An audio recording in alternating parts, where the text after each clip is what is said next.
अस्सलाम वालेकुम, thanks for clicking my channel. तो कैसे हैं आप सब। आज मैं आपके लिए लेके आई हूँ एक बहुत ही मज़ेदार रेसिपी। ना आलू के पराठों को फ्राई करने वाली झंझट है और ना ही नान का लंबा प्रोसीजर। बहुत ही आसानी से हम बनाएंगे आलू भरे नान। सबसे पहले एक बाउल लेंगे जिसके अंदर 1 कप गर्म पानी डाल देंगे। साथ ही 1 टीस्पून शुगर ऐड कर देंगे। शुगर को अच्छे से मिक्स कर लेंगे। 1 टेबल स्पून ईस्ट डाल देंगे। ईस्ट डालने के बाद इसे अच्छे से मिक्स करेंगे और कवर करके 15 मिनट के लिए रख देंगे।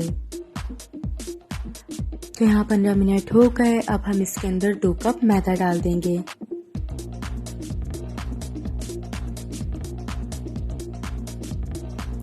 साथ ही 1 टीस्पून नमक, 2 टेबल स्पून ऑयल डाल देंगे। तमाम इंग्रेडिएंट्स को अच्छे से मिक्स कर लेंगे।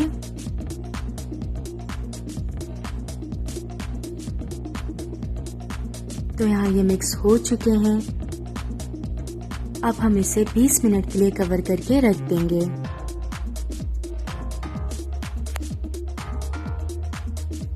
तो यहाँ 20 मिनट हो चुके हैं। अब हम इसे निकाल लेंगे।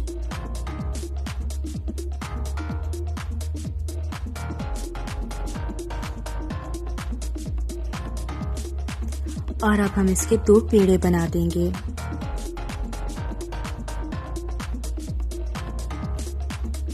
कोई भी सिल्वर का ढकना लीजिए जिस पर आपने इसे बेक करना है और उसके ऊपर बेकिंग पेपर लगा दें।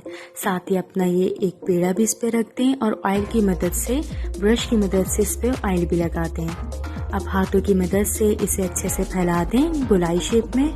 यहाँ मैंने आलू लिए, बॉयल आलूओं को मैश कर लिया। अब इसके अंदर 1 टीस्पून काली मिर्च पिसी हुई, हाफ टीस्पून नमक और 1 टेबल स्पून कुटी मिर्च डाल देंगे।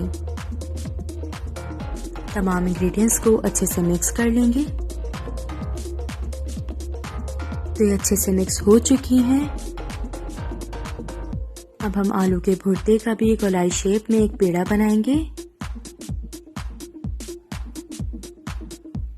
और इस पेड़े के ऊपर इसे रख देंगे।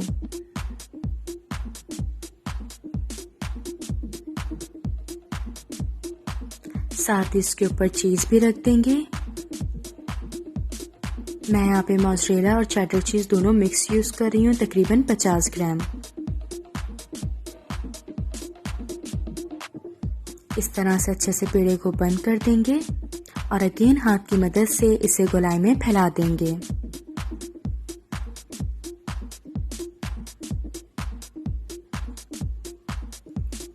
अब एक सर्दी लेंगे, यानी कि अंडे की सिर्फ सर्दी लेनी है।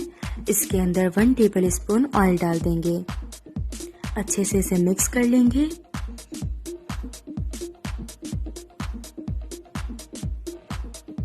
तो यहाँ पे हमारा नान है। अब हाथ की मदद से इसमें इस तरह होल करेंगे और ये जर्दी इसके ऊपर अच्छे से लगा देंगे।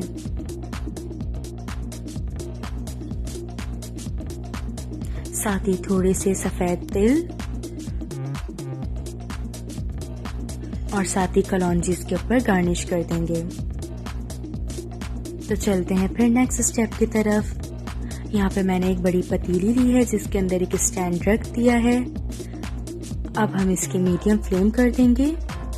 पतीली ऑलरेडी प्री हीटेड है। अब हम इसके अंदर अपना नान रख देंगे बेक करने के लिए, तकरीबन 20 मिनट तक अच्छे से कवर करके। तो यहाँ 20 मिनट हो चुके हैं और हमारा नान बहुत ही मज़ेदार, बहुत ही परफेक्टली तैयार है, जैसे कि आप देख सकते हैं। तो ये तैयार हो चुका है सर्व करने के लिए। अब आप इसे केचप या चटनी के साथ सर्व कीजिए, बहुत ही मज़ेदार बनता है। तो ऐसे ही मज़े की रेसिपीज़ के लिए चैनल को सब्सक्राइब करना मत भूलिएगा। अपना ख्याल रखिएगा। Until next time.